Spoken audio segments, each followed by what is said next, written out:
ఓం శాంతి 22/2/2025 మధురమైన పిల్లలు, మీకు తండ్రి ఏదైతే వినిపిస్తారో అదే వినండి. ఆసురీ విషయాలను వినకండి, మాట్లాడకండి. చెడు వినకండి, చెడు చూడకండి. ప్రశ్న: పిల్లలైన మీకు ఏ నిశ్చయం తండ్రి ద్వారానే కలిగింది?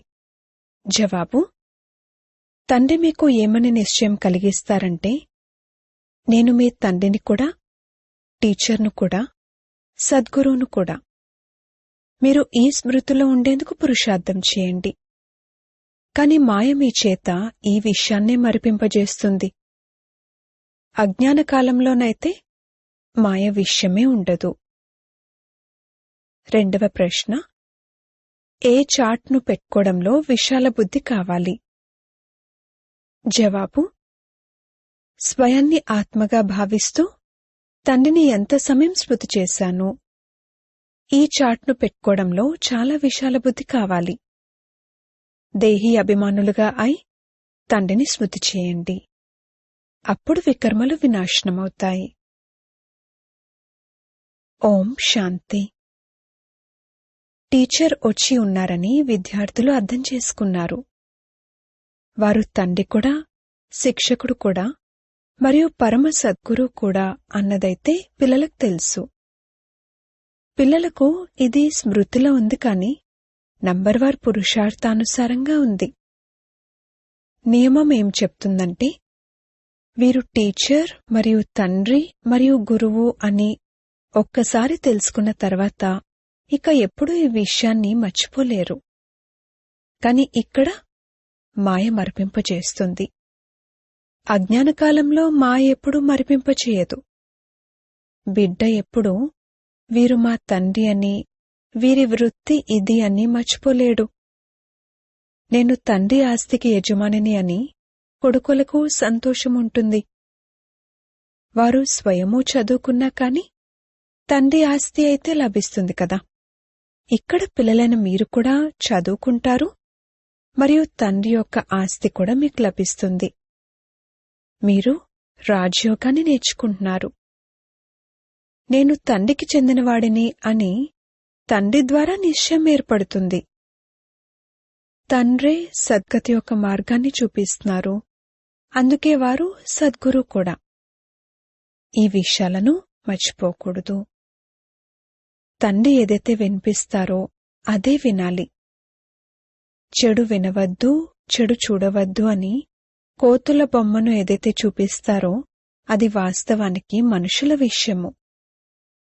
తండ్రి అంటారు, ఆసురీ విషయాలను మాట్లాడకండి, వినకండి, చూడకండి. చెడు వినవద్దు. పూర్వము కోతుల బొమ్మలు ఈ విధంగా తయారు చేసేవారు. ఇప్పుడు మనుషులవి తయారు చేస్తున్నారు. మీ వద్ద నళిని ఫోటో అలా తయారు చేశారు. కావున మీరు తండ్రిని గ్లాని చేసే విషయాలను వినకండి. తండ్రి అంటారు, నన్ను ఎంత గ్లాని చేస్తారు? శ్రీకృష్ణుడి భక్తులు ధూపాన్ని వేస్తే రాముడి భక్తులు ముక్కు మూసుకుంటారని మీకు తెలుసు.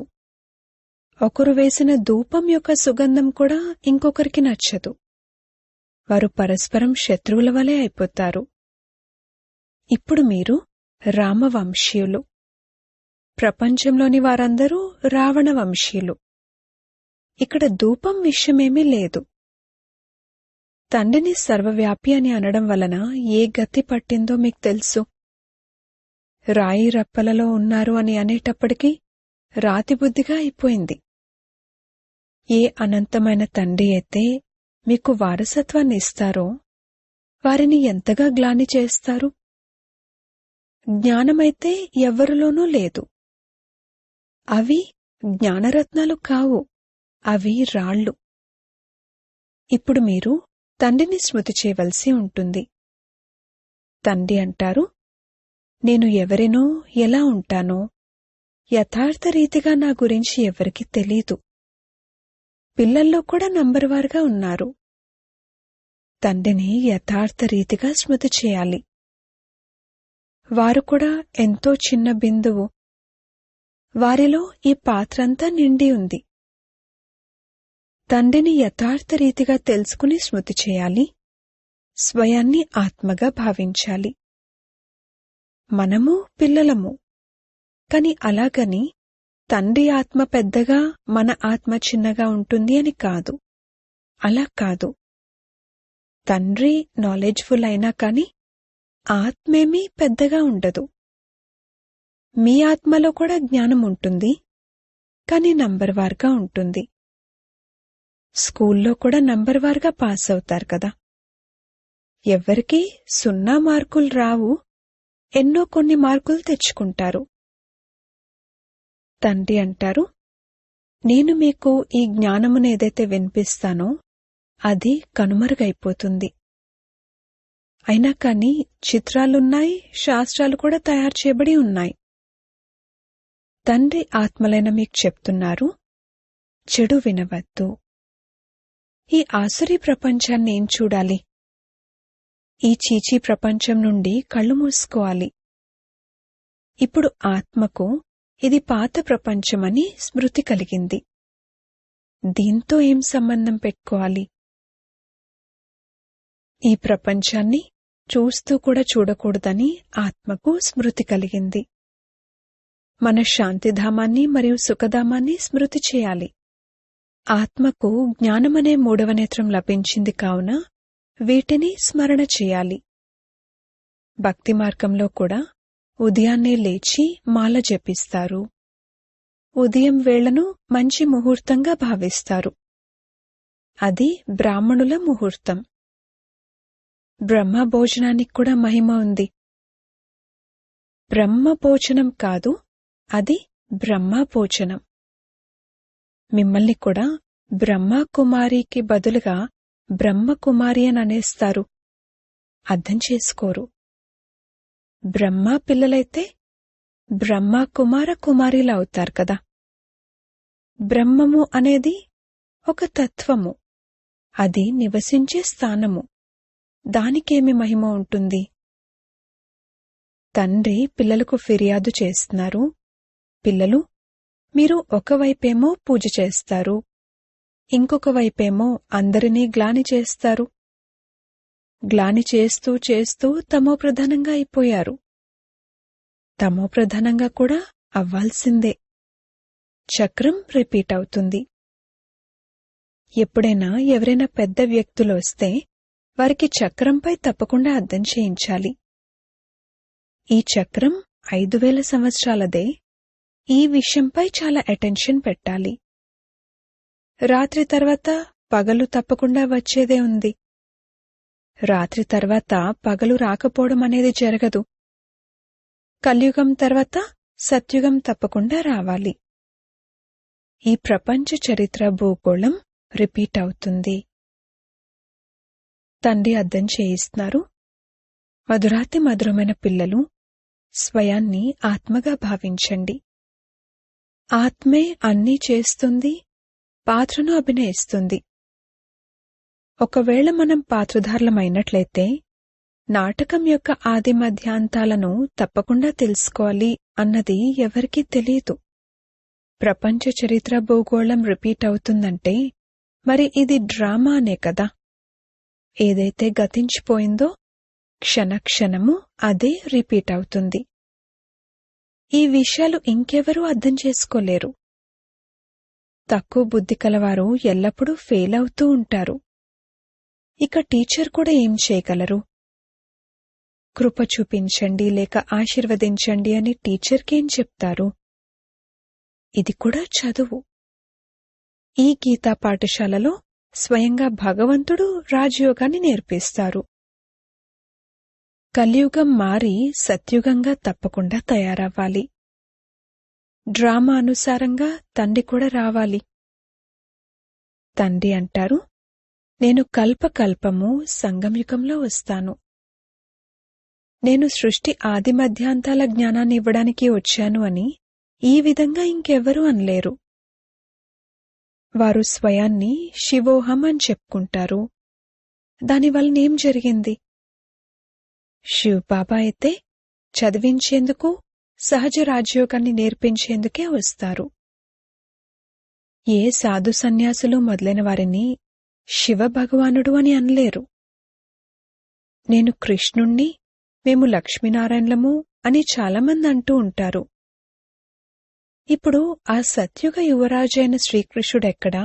ఈ కలియుగి పద్ధతులెక్కడా? వారిలో భగవంతుడున్నారు అనేమైనా అంటారా?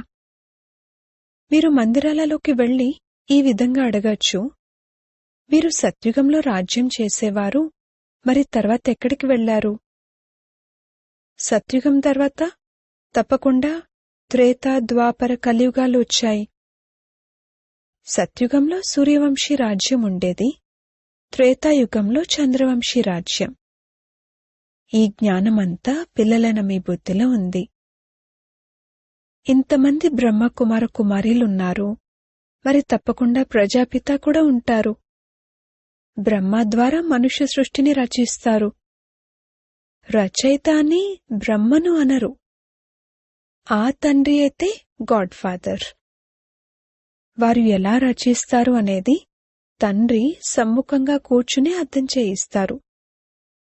ఈ శాస్త్రాలైతే తర్వాత తయారయ్యాయి. ఉదాహరణకు క్రైస్టు అర్థం చేయించినది బైబిల్గా తయారైంది. ఆ తర్వాత కూర్చుని గాయనం చేస్తారు. సర్వుల సద్గతిదాత, సర్వుల ముక్తి ప్రదాత, పతితపావనుడు అని ఒక్క తండ్రే మహిమ చేపట్టారు. వారిని ఓ గాడ్ ఫాదర్ దయ చూపించండి అని తలుచుకుంటారు. తండ్రి ఒక్కరే ఉంటారు. వారు మొత్తం విశ్వమంతటికీ తండ్రి.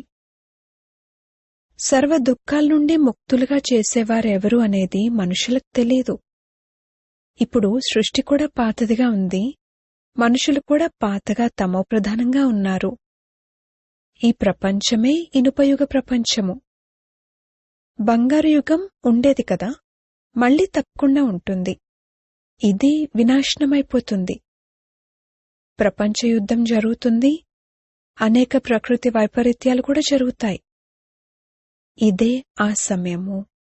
మనుష్య సృష్టి ఎంతగా వృద్ధి చెందింది.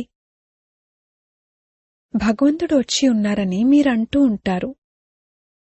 బ్రహ్మ ద్వారా ఒక్క ఆది సనాతన దేవీదేవతా ధర్మం స్థాపన అవుతుందని పిల్లలైన మీరు అందరికీ ఛాలెంజ్ చేసి చెప్తారు. డ్రామానుసారంగా అందరూ వింటూ ఉంటారు. దైవీ గుణాలను కూడా ధారణ చేస్తారు. ఒకప్పుడు మీలో ఏ గుణాలు లేవు అని మీకు తెలుసు. నంబర్ 1 అవగుణం కామవికారం. అది ఎంతగా హైరానా పెడుతుంది. మాయ కుస్తీ నడుస్తుంది. వద్దనుకుంటున్నా కూడా మాయ తుఫాను పడేస్తుంది. ఇది ఇనుపయుగం కదా. నల్లముఖం చేసుకుంటారు. నీలమైన ముఖం అని అనరు. శ్రీకృష్ణుణ్ణి సర్పం కాటేసిన కారణంగా నీలంగా అయిపోయారని చూపిస్తారు. పరువు కాపాడేందుకు నీలమని అన్నారు. నల్లముఖం చూపిస్తే పరువు పోతుంది. దూరదేశం నుండి, నిరాకార దేశం నుండి యాత్రికుడు వస్తారు. ఇనుపయుగ ప్రపంచంలోకి, నల్లటి శరీరంలోకి వచ్చి ఇతణ్ణి కూడా తెల్లగా తయారు చేస్తారు. ఇప్పుడు తండ్రి అంటారు, మీరు మళ్లీ సతోప్రధానంగా అవ్వాలి. నన్ను స్మృతి చేస్తే వికర్మలు వినాశనమవుతాయి, మరియు మీరు విష్ణుపురికి యజమానులుగా అవుతారు. ఈ జ్ఞాన విషయాలు అర్థం చేసుకోవాల్సినవి. బాబా రూప్ కూడా, యోగస్వరూపులు కూడా, మరియు వసంత్ జ్ఞానస్వరూపులు కూడా. వారు తేజోమయ బిందు స్వరూపుడు. వారిలో జ్ఞానం కూడా ఉంది. వారు నామరూపాలకు అతీతుడైతే కాదు.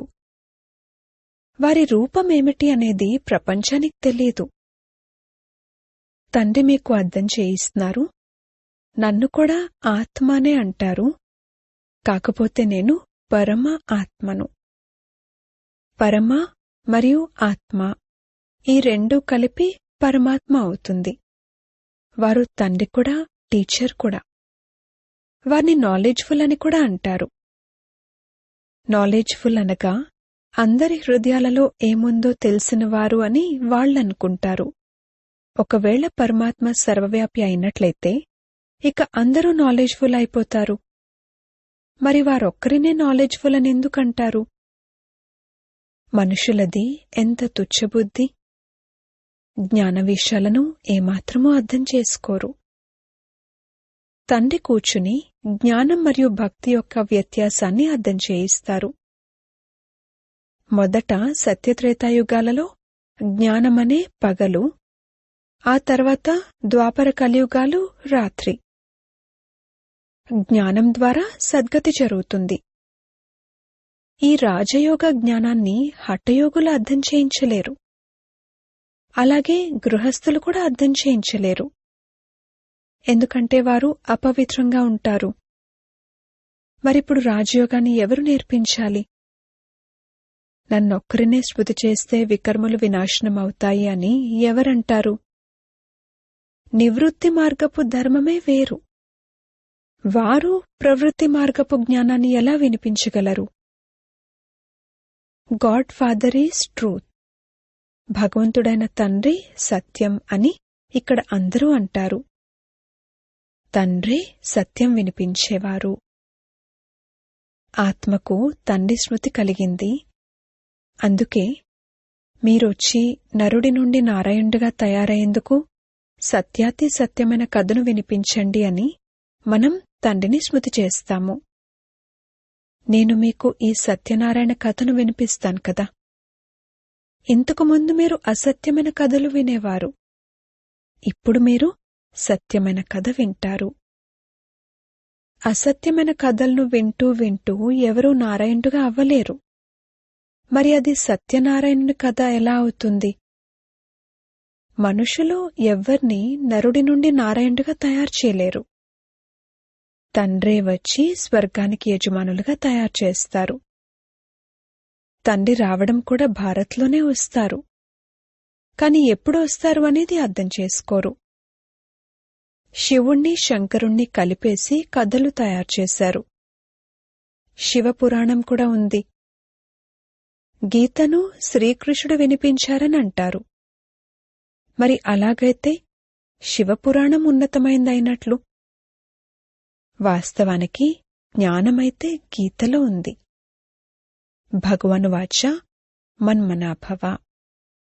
ఈ పదాలు గీతలో తప్ప ఇతర ఏ శాస్త్రాల్లోనూ ఉండవు. సర్వశాస్త్రమయీ శిరోమణి గీత అని గాయనం కూడా ఉంది. శ్రేష్ఠమతం భగవంతునిదే. మరికొన్ని సంవత్సరాల్లోనే కొత్త శ్రేష్ఠాచారి ప్రపంచం స్థాపన అయిపోతుంది అని మనం చెప్తున్నాము అని మొట్టమొదట ఇది చెప్పాలి. ఇప్పుడున్నది భ్రష్టాచారి ప్రపంచం. శ్రేష్ఠాచారి ప్రపంచంలో ఎంత తక్కువ మంది మనుషులుంటారు. ఇప్పుడు ఎంతమంది మనుషులున్నారు? వారందరి కోసమూ వినాశనం ఎదురుగా నిలబడి ఉంది. తండ్రి రాజయోగాన్ని నేర్పిస్తున్నారు. వారసత్వం తండ్రి నుండి లభిస్తుంది. కోరుకోవడం కూడా తండ్రినే కోరుకుంటారు. ఎవరికైనా ధనం ఎక్కువ ఉంటే లేక పిల్లలు పుడితే భగవంతుడు ఇచ్చారు అని అంటారు. కావున భగవంతుడు ఒక్కరే అయినట్లు కదా. మరి అందరిలోనూ భగవంతుడెలా ఉండగలరు? ఇప్పుడు ఆత్మలకు తండ్రి చెప్తున్నారు, నన్ను స్మృతి చేయండి. మాకు పరమాత్మ జ్ఞానం ఇచ్చారు, దాన్ని మేము సోదరులకిస్తున్నాము అని ఆత్మ అంటుంది. స్వయాన్ని ఆత్మగా భావిస్తూ తండ్రిని ఎంత సమయం స్మృతి చేశామో, ఈ చాట్ పెట్టేందుకు చాలా విశాల బుద్ధి కావాలి. దేహీ అభిమానులై తండ్రిని స్మృతి చేయాలి. అప్పుడు వికర్మలు వినాశనమవుతాయి. జ్ఞానమైతే చాలా సహజమైనది. ఇకపోతే ఆత్మగా భావిస్తూ తండ్రిని స్మృతి చేస్తూ తమ ఉన్నతిని చేసుకోవాలి. ఈ చాట్ను ఎవరో అరుదుగా పెట్టుకుంటారు. దేహీ అభిమానులై తండ్రి స్మృతిలో ఉండడం ద్వారా ఎప్పుడూ ఎవరికీ దుఃఖాన్ని ఇవ్వరు. తండ్రి సుఖాన్నిచ్చేందుకే వస్తారు కావున పిల్లలు కూడా అందరికీ సుఖాన్ని ఇవ్వాలి. ఎప్పుడూ ఎవరికీ దుఃఖమునివ్వకూడదు. తండ్రి స్మృతిలో అన్ని భూతాలు పారిపోతాయి. ఇందులో చాలా గుప్తమైన శ్రమ ఉంది. అచ్చా, మధురాతి మధురమైన సిక్కిలదే పిల్లలకు మాతాపితా బాప్దాదాల ప్రియ స్మృతులు మరియు గుడ్ మార్నింగ్. ఆత్మిక పిల్లలకు ఆత్మిక తండ్రి నమస్తే. ధారణ కొరకు ముఖ్య సారము. మొదటి పాయింట్, ఈ ఆసురీ చీచీ ప్రపంచం నుండి మీ కళ్ళు మూసుకోవాలి. ఇది పాత ప్రపంచము. దీనితో ఎటువంటి కనెక్షన్ పెట్టుకోకూడదు. దీనిని చూస్తూ కూడా చూడకూడదు. రెండవ పాయింట్, ఈ అనంతమైన డ్రామాలో మనం పాత్రధారులము. ఇది క్షణక్షణము రిపీట్ అవుతూ ఉంటుంది. ఏదైతే గతించిందో అది మళ్లీ రిపీట్ అవుతుంది. ఇది స్మృతిలో ఉంచుకుని ప్రతి విషయంలోనూ పాస్ అవ్వాలి. విశాల బుద్ధి కలవారిగా అవ్వాలి. వరదానము. రియాలిటీ వాస్తవికత ద్వారా రాయల్టీ హుందాతనం యొక్క ప్రత్యక్ష రూపాన్ని చూపించే సాక్షాత్కార మూర్తిభవ. ఇప్పుడు ఎటువంటి సమయం వస్తుందంటే ప్రతి ఆత్మ ప్రత్యక్ష రూపంలో తన రియాలిటీ ద్వారా రాయల్టీని సాక్షాత్కారం చేయిస్తుంది. ప్రత్యక్షతా సమయంలో మాలలోని మణిపోసే ఒక నంబర్ మరియు భవిష్య రాజ్య స్వరూపం రెండూ ప్రత్యక్షమవుతాయి. ఇప్పుడు రేస్ చేస్తూ చేస్తూ కొద్దిగా ఈర్ష్య అనే ధూళి యొక్క పరదా మెరుస్తున్న వజ్రాలను దాచేస్తుంది. అంతిమంలో ఈ పరదా తొలగిపోతుంది. అప్పుడు దాగి ఉన్న వజ్రాలు తమ ప్రత్యక్ష సంపన్న స్వరూపంలోకి వస్తాయి.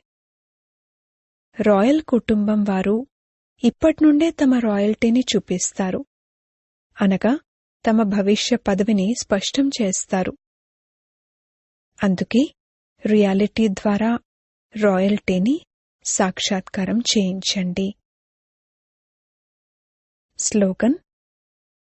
ఏ విధి ద్వారానైనా వ్యర్థాన్ని సమాప్తం చేసి సమర్థాన్ని ఇమర్జ్ చేయండి. అవ్యక్త సూచనలు. ఏకాంత ప్రియులుగా అవ్వండి. ఏకతను మరియు ఏకాగ్రతను అలవర్చుకోండి. స్వకల్యాణం చేసుకునేందుకు మరియు స్వపరివర్తన చేసుకునేందుకు విశేషంగా ఏకాంతవాసులుగా అంతర్ముఖులుగా అవ్వండి. నాలెడ్జ్ఫుల్గా ఉన్నారు కానీ పవర్ఫుల్గా అవ్వండి. ప్రతి విషయం యొక్క అనుభవంలో స్వయాన్ని సంపన్నంగా చేసుకోండి. నేను ఎవరి బిడ్డను, నాకు ఏ ప్రాప్తి ఉంది, ఈ మొదటి పాఠం యొక్క అనుభవీమూర్తులుగా అవ్వండి.